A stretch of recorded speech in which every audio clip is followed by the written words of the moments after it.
A man who stays kind in a world full of greed and hatred. The world had not always been this cold. There was a time when neighbors shared meals, strangers exchanged smiles, and kindness moved through humanity like fresh air. But that time was gone. Now, the cities were loud with arguments, markets filled with cheating and lies, and hearts hardened like iron. People no longer said, "Good morning." They rushed. They pushed. They yelled. Everyone wanted something more, something for themselves. Except one man. His name was Daniel Bassey. Some called him foolish. Others said he was too soft for this harsh world. But no matter what life threw at him, Daniel remained kind. He didn't fight back when insulted. Didn't raise his voice. Didn't cheat, steal, or step on others to rise. He simply believed, quietly but firmly, that goodness is never wasted. Little did the world know that this quiet man would one day change everything. This is his story. Emerson. Daniel lived in a crowded city called New Eden. A place ironically named because very little about it felt like paradise. Tall gray buildings overshadowed narrow streets. Traders argued. Drivers cursed. Hungry children roamed with empty bowls. Everyone fought to survive. Daniel worked as a junior clerk in a construction firm. Nothing glamorous, nothing powerful. But he was known for two things. 1. He always helped people. 2. He never accepted bribes. Not a single coin, which made him stand out. Dangerously. 1 evening, Daniel was walking home when he saw a frail old woman, Mama Agatha, struggling to carry a heavy basket of yams across the road. Cars honked. Drivers shouted. People walked past, annoyed by her slow steps. Daniel rushed to her side. "Let me help you, Ma," he said softly. She stared at him, shocked. "Are you sure? You're going my way?" "No, but kindness doesn't have a direction." The words silenced her. He carried her basket all the way to her house, 3 streets away. That night, Mama Agatha prayed for him. "God, protect this boy. The world is not kind to the kind-hearted." And she was right. Something dark was coming. At Daniel's workplace, corruption wasn't a secret. It was a system. Contractors inflated prices. Officials took bribes. Managers signed fake reports. The company built cheap structures but charged premium amounts. Everyone knew. But only Daniel refused to be part of it. He kept reporting irregularities. Kept questioning suspicious files. Kept insisting on honesty in a world allergic to it. It angered many. Especially Mr. Gambo, the regional supervisor. Gambo saw Daniel as a threat, someone who could expose secrets, ruin deals, or worse, inspire others. 1 afternoon, Gambo called him into his office. "Daniel," he began with a fake smile, "you're too righteous. This world doesn't reward men like you." Daniel replied calmly, "Sir, I prefer to follow what is right, even if it costs me." Gambo leaned in. "Oh, it will. It definitely will." Daniel walked out, unaware that Gambo had just declared war. 1 rainy night, Daniel stood at a bus stop, drenched, trying to shield himself with a leaflet. That's when he noticed a young girl, barefoot, trembling, around 9 years old. Her name was Ada. "Where is your home?" Daniel asked.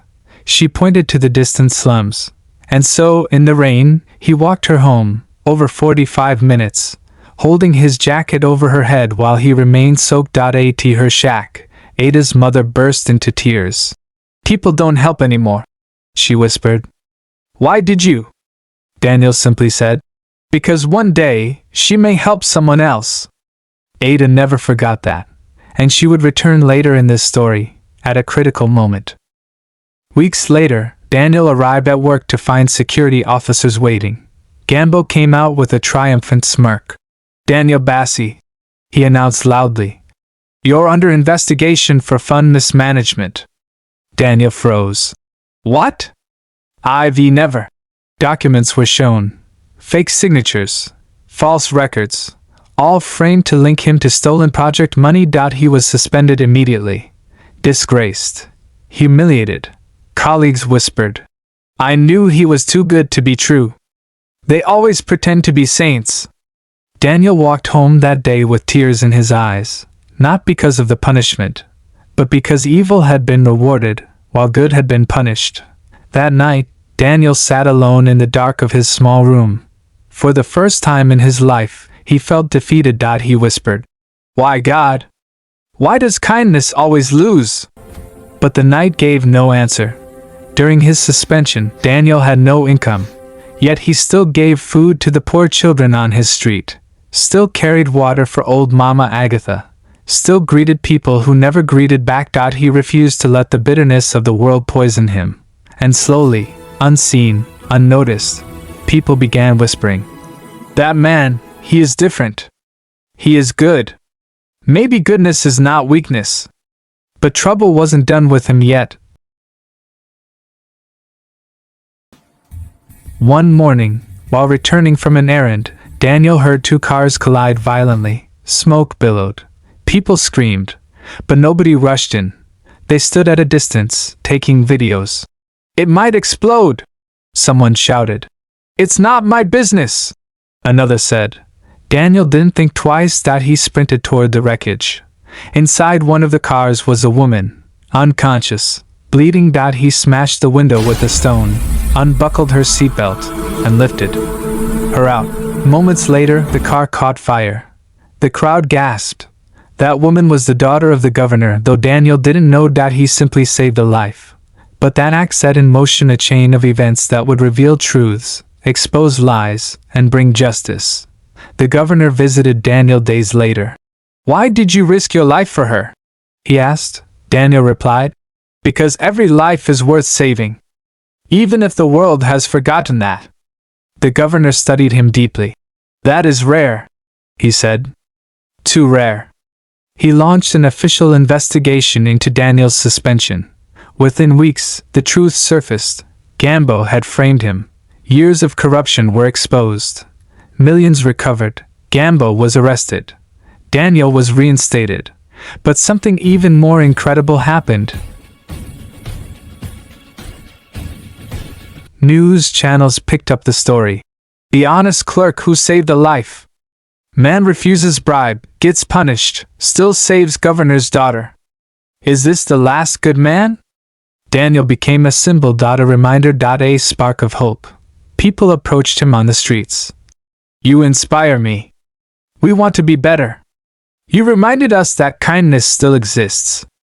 But Daniel remained humble. "I'm not special," he said. "I'm just doing what we all should do." The governor offered him a powerful position. He declined. "I don't want power," Daniel said. "I just want a world where good is normal." But corruption fights back. A cartel of businessmen, secret influencers who benefited from the city's decay, saw Daniel as a threat. They sent him warnings, threats, bribes disguised as favors. He rejected all. So they tried to eliminate him. One night, he was ambushed by hired men, beaten, left in a gutter. But guess who found him? Ada, the little girl he once helped in the rain. Now older, stronger, bolder. She gathered neighbors. They rushed him to the hospital. His life was saved. The city erupted in outrage, protests, demands for justice.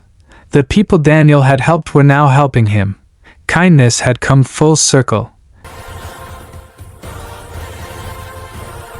The governor tightened security. The cartel members were hunted down. Corruption reports went public. Daniel, once nobody, had moved the very foundations of the city. But he never raised a fist, never shouted, never cursed. He simply stayed good. And goodness, like light, exposed everything. Months passed. New Eden began changing. Strangers greeted each other. Again, workers refused bribes. Youth groups organized charity drives. Schools taught lessons about integrity inspired by Daniel. Mama Agatha would smile whenever she saw these changes.